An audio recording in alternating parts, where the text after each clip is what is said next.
Her hands were always rough. But my life was warm because of them. When I was a child, I didn't like my mother's hands.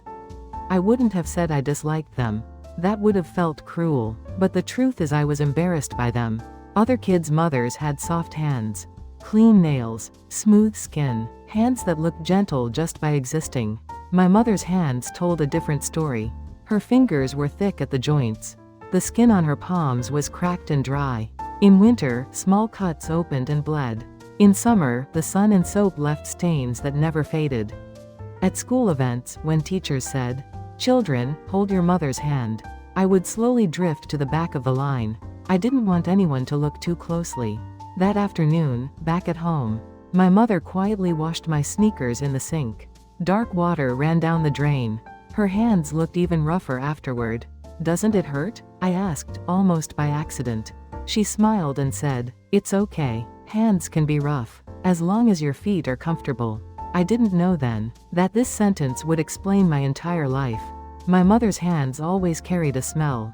Not perfume, not lotion. They smelled like food, onions, oil, soap, rice. When I came home from school, she was always in the kitchen. Those hands holding a knife. Those hands stirring a pot.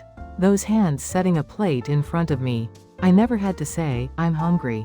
She already knew. The day I failed an important test, I said nothing when I walked through the door.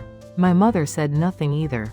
She simply added an extra piece of food to my plate. "You look tired today," she said softly. That was all. Late at night, when I fell asleep at my desk, she covered me with a blanket and gently held my hand for a moment.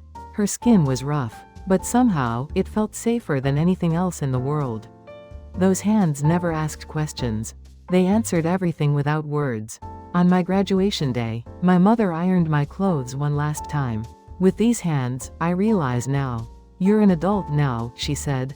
It didn't sound proud. It sounded quiet, almost lonely. I was leaving home to chase a future.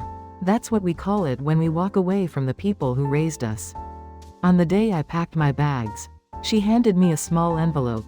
Just in case. Inside was money, more than I expected. Later, I realized it was almost everything she had. "It's fine," she said. "My hands still work." At the train station, she held my hand tightly. It was rough, almost painful. I didn't pull away. Her hand was shaking. Only after I grew older did I understand what it means for hands to become rough. What it costs to keep working when you're tired. What it takes to put someone else first every single day. After long days at work, my own hands started to crack. My body hurt. My heart felt heavier. And suddenly, I understood my mother. When I visited home years later, she was still cooking, still cleaning, still using those same hands. "Let me do it today," I said. I took her hands in mine, and realized how much rougher they had become. I held them longer than necessary. Even now, when I hold my mother's hands, I feel that same warmth. They were never soft, but they never let go. Her hands were always rough.